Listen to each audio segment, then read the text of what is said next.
Selamat pendatang.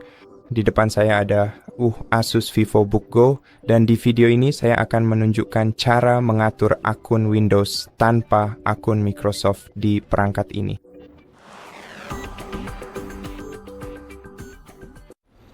Jadi hal pertama, jangan sambungkan ke jaringan, dan jika Anda sudah terhubung ke jaringan, maka matikan router yang Anda gunakan atau pergilah ke tempat di mana sinyal dari router tersebut tidak dapat dijangkau oleh Anda.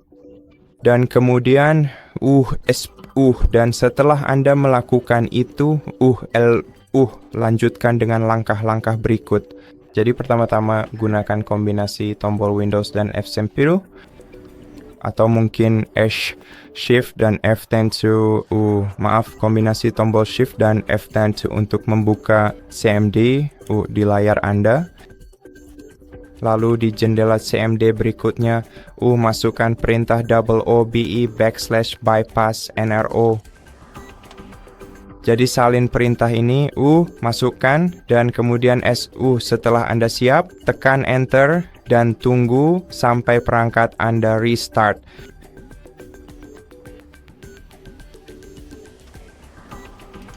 Oke, dan setelah perangkat Anda restart, pilih negara atau wilayah yang benar, lalu tekan Ya.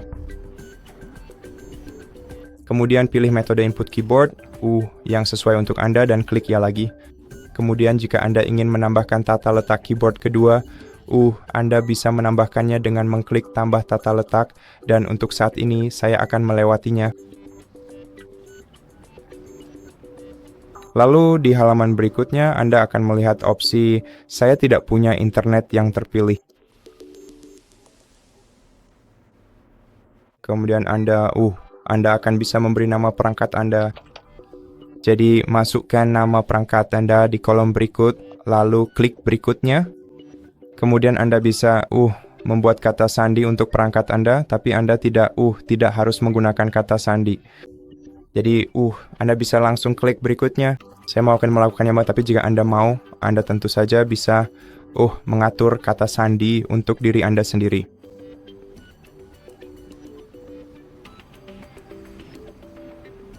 Lalu tunggu sebentar saja ya, mohon bersabar.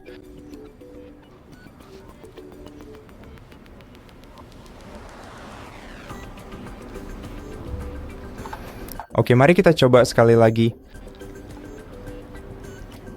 Oke, di jendela berikutnya, pilih pengaturan privasi untuk perangkat Anda. Saya biasanya memilih lokasi karena fitur lokasi memungkinkan saya mengetahui cuaca di sekitar saya, juga berita lokal, dan petunjuk arah.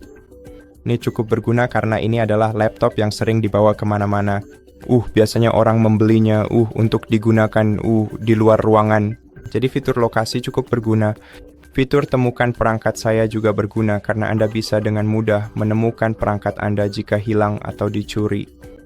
Dan data diagnostik incan dan pengetikan dan pengalaman yang disesuaikan dan data iklan, saya biasanya menggesernya ke kiri untuk menonaktifkannya karena mereka hanya mengumpulkan data untuk diagnostik dan pada dasarnya tidak memberi Anda apapun.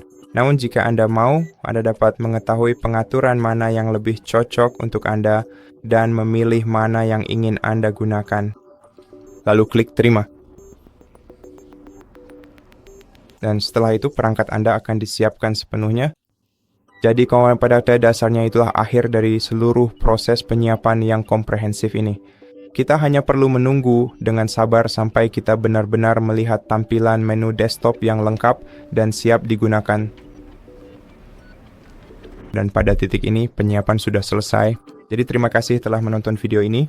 Jika Anda menyukainya, pertimbangkan untuk berlangganan ke channel kami, beri kami like dan komentar di bawah, dan saya akan bertemu Anda di video berikutnya.